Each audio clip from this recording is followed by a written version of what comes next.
everybody, it's Kathy Zilski back with another card on my YouTube channel and blog, and today I am making a card with adorable new products from Mama Elephant as part of their 5th anniversary blog hop. So let's dive in, shall we? Now I am starting today with watercolors. Yes, I have this big palette of the Kuretake, Gansai, Tambi. Okay, supplies are all listed below. And I have this super cute little palette. Isn't that cute? Got that at Blick.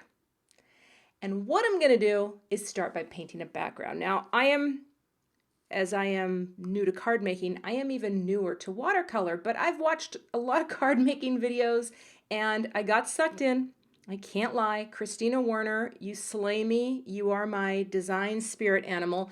So I've watched her videos and tried to learn a little, and that's what I'm doing. So I'm starting out today with some Tim Holtz watercolor cardstock.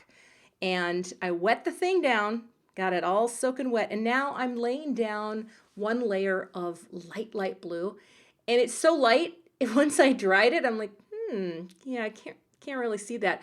But again, I'm new to this, so apparently you can just keep going. So I got it, the color a little bit darker, went back in, and then laid down that wash of light blue color. And I was a lot happier with this because the goal here is I'm trying to create something kind of wintry and frosty and cool. And so it needed to show up. You know what I'm saying? Yeah.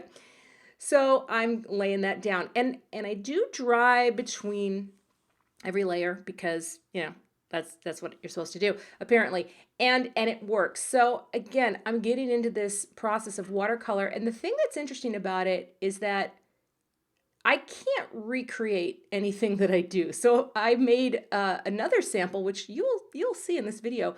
And I realized that, yeah, watercolor is exciting in that you can't do the same thing twice. At least you can't if you're me. Now what I'm doing here is taking another blue, a little bit different shade, and I wet down the whole paper again, just to try to get it to move a little. I think I could have had more water to get that kind of bleeding movement effect, but live and learn. And I'm coming in now with just a little green because I want to have enough color that makes this background interesting and not boring, but not so much that it's going to look muddy. And that's the thing too. I'm not sure how colors interact with each other, and I've definitely had some things that when they touch, they just turn into brown mud and, well, they look terrible. So now I'm just going to repeat the process. Wet down the whole cardstock again because I want to add a brighter color of the green, and layering that in, it's really more of a seafoam, and I think that's actually really pretty. Now, I'm just going to tell you guys, I wish that I would have just stopped here because this was looking really good. You know, it was like, I like this, and I'm drying things and it looked great. But I did want to put some of this pink that you see because I thought, but I did an earlier sample and I loved the pink. Well, when I put this pink down, it just looked kind of muddy and gray. It didn't look bright. It didn't look fresh. And it wasn't horrible. Okay, it wasn't, you know, no one's going to look here. Well, actually, that's not true. Some of you will watch this video and right now you're going to stop it. You're going to say, I refuse to watch anymore, and you're going to give it a big thumbs down. But some of you will stick it out with me. I decided to go back over with that light blue to kind of mute out that pink because it just didn't like the way it looked. So I got that on there and it was like, yeah, all right. Then I took some gouache. Now I learned about gouache from Christina Werner.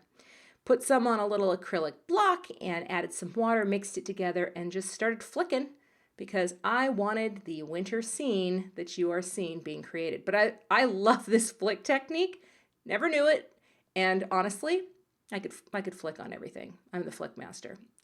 Now while that's drying, I'm going to start working with the stamps. And this Me and My Yeti set, forget about it. It's so cute. He's so happy and so many cute little stamps to play with. So I'm keeping it simple. Got the big Yeti with his arms folded. And I'm going to stamp out on some Neenah Solar White Copic friendly paper for the Copic markers that I'm going to use. And the thing I love about my MISTI tool, the first impression doesn't look so good, so you just re-ink with the lovely Memento Tuxedo Black, press it down again, and you get stamping perfection because it puts it in the exact same place. Again, the MISTI makes stamping possible for me. That's just a fact. And if you're stamping one, always stamp a couple, especially if you're new. Get as many images as you can so that if you screw up when you're coloring or die cutting, you have a backup. That's my MO. Always have a backup. Now my coloring is pretty simple. I still don't quite understand where the light's coming from. I'm not really an artist, people, so I come in and I keep it simple. I'm just using some warm grays to add a little detail to his little body. And I've got some blues and I'm going to color those in his little horns. Again, I wanted to keep my colors simple. I didn't want to go, I thought about doing rainbow horns, but I thought, no, let's keep it in the blues to match that background that I painted. So just doing a little bit of color and a little blending, small areas for new people with Copic coloring. I think those are good. I thought his body was actually pretty hard to do. If I'm being honest, there's so much of him. But I decided to go ahead and also color in my little trees. And this little tip to tip technique, it helps me create a mid-tone that I don't actually own to create a blend. Yeah, thank you. Now I'm just going to add the tree trunks and a little lighter, create a tiny blend in there. And I made a little error, so colorless blender pen, you guys. It's awesome because it will erase if you go outside of the lines. I strongly urge new Copic users to get a colorless blender. Here, I'm adding a little wink of Stella to his horns. I know, cute. Now we're gonna die cut this, and this is where I get a little nervous too. It takes me a while to place that die because there is nothing worse than coloring something and you got it just right, and then you cut it out and you did it wrong. But he is Yeti perfection. And the cool thing about this little guy, he can hold a whole bunch of things, but check it out. So this die, it cuts around his paws. You can see that, right? And then if I pop this open here, now he can hold things. I think that is adorable. So here's the thing. The thing on the right is the one I did in the video. The thing on the left, that's the one that I did earlier. And I looked at it and I kept laying them on top. And you know what, you guys? I'm going with the one on the left. I liked that pink and I don't know why it came through so much brighter, but we're gonna abort the one on the right. We're gonna use the one on the left. Now I'm going to create my card base. It's 5.5 by 4 1/4 wind folded. And just score that sucker with my magical Teflon bone folder. You'd have to pry that out of my cold dead hand. And now I'm going to use my trimmer to cut off a little bit from each side of the panel because I want to have this mounted onto my card with a nice bit of framing white space around the edge. And I didn't really measure it that perfectly. I just kind of did it by feel. Sometimes I measure perfectly. Sometimes I just grab the card base and hold it up like this and go, yeah, that'll work. Now for the sentiments. Now these are so charming. These have actually matching dies that you can use with those, but I just went with Yeti or not, here comes Christmas, because that's a pun that I love.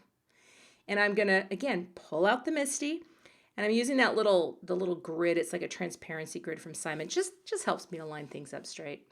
I'm gonna prep the area with an anti-static tool, and then I'm gonna stamp it with the sticky Versamark ink, the magical Versamark. Get it down there, get a good impression of that sticky ink, and now I can take my Hero embossing powder. And it's white, just a basic white. I haven't really branched out into a lot of embossing powders because white seems to be, it's perfect, it's simple. Tap off that excess, and then I'm gonna go ahead and heat set it lightly so that I don't warp that lovely vellum. Now I'm just gonna trim top and bottom, get that panel ready to go because that is going to go on top of my lovely watercolor. So that way you can see through it. That's the that's the beauty of vellum. It's see-through. Thank you. All right. Got it kind of in position here, and what I decided to do is just put a little low-tech tape right on the card, hold it in place so that when I flipped it, it didn't move. And I'm just using my dot roller adhesive, my Kokuyo, to put on the back, fold that over, and I'll repeat on the other side to hold my vellum sentiment in place. Super easy and done. And now I'm going to add a little bit of fun foam to the back of my watercolor panel. And I just use the scrapbook adhesives, tape runner stuff. I love it. It's very sticky and it works great for fun foam.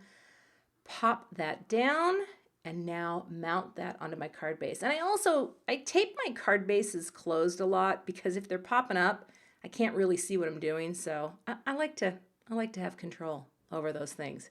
I went ahead and glued the little trees right inside of his paws and just covered the back with some foam tape. I'm not going to show you the process of taking it off because I am really slow at this. So here's the magic. Ah, there it is, all sticky and ready to adhere.